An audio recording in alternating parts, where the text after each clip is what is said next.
From the very beginning, I assumed that I must have been born gay. I definitely thought and believed that I was born gay.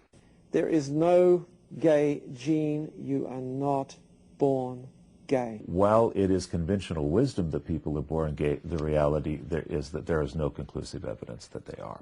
In fact, the researchers themselves, who are predominantly gay men, have declared that there is no particular proof of a gay gene.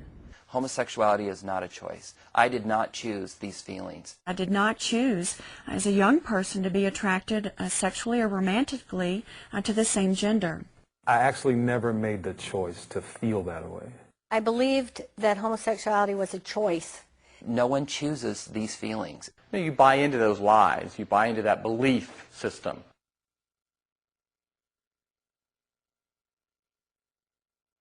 When I was about 5 years old, I had an experience where an adult male exposed himself to me in a sexual manner and made an advance on me. I thought that friendship with a man was having sex with them because that's the only way I knew. What I learned about being a man, I learned from my mom and my two sisters. The fact that I didn't bond with my father, I had a dad that was very verbally abusive of me. I just didn't bond with him. He wasn't interested in the things that I wanted to do, sports, boxing. When I didn't show those same interests that my father wanted me to, he would ridicule me. My father, his abuse of my mother, growing up in that environment, I resented being a girl, and I resented men, too. Having been abused by a man made me fearful of men, distrustful of men, even to the degree of having hatred in my heart toward men.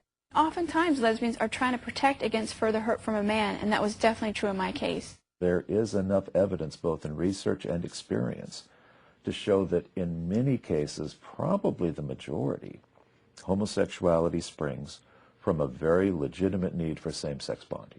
Very early in life, I really developed this longing for a man to affirm me, to love me, to take an interest in me, to discipline me.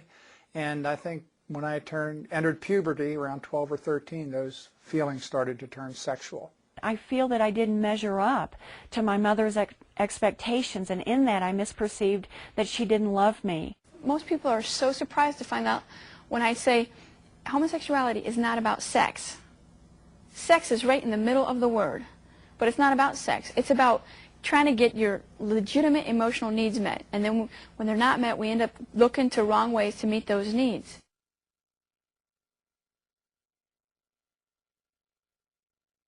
I wasn't going to go to the church to find my answers because the attitude from the pulpit of the church that I was raised in was that there was a hotter place in hell for gays or lesbians. These Christians, I never saw their heart. I don't know what was in their heart. If there was anything loving about what they were doing, if there was any kindness there, I never saw it. I remember as a little boy hearing men who taught me Sunday school say things like, "Yeah, this is what I'd do to a homosexual. I wish they would all die." I had no respect for these people. I thought, you know what, if there is a heaven and I don't even know if there is, I don't want to go there because you're going to be there. And you're the last person I want to spend eternity with. From my earliest memories of being in a church and hearing sermons, I knew that homosexuals went to hell. That's what my pastor said. That's what Christians said. And when you're 10 years old and you hear that, you think, and that's Christians, then God must think that about me too. So I literally felt like there was no hope. Our minister had told us, told me when I went to him, that he really felt that there was no healing for homosexuality. The church's attitude seems to point at homosexuality as being the worst sin.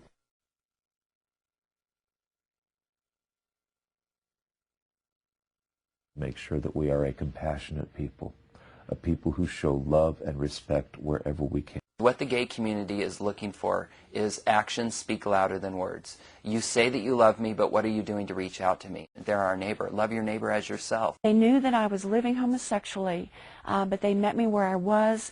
They accepted me with grace. They prayed for me fervently. I ultimately learned about the possibility of change through one Christian man that hounded me with the love of Christ for 5 years. It was the difference in having a judge stand over me and having a brother walk beside me. I needed a brother to walk beside me. When I walked into this body of Christ with these people, they embraced me and they loved me unconditionally. They didn't care about what my issue was. They didn't care about what my struggle was. They just wanted to love me as a person.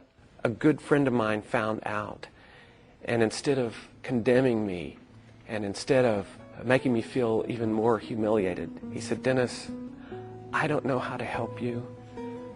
I've never experienced that myself, but I believe I know the answer." He said, and the answer is Jesus. And here's what I'm willing to do for you.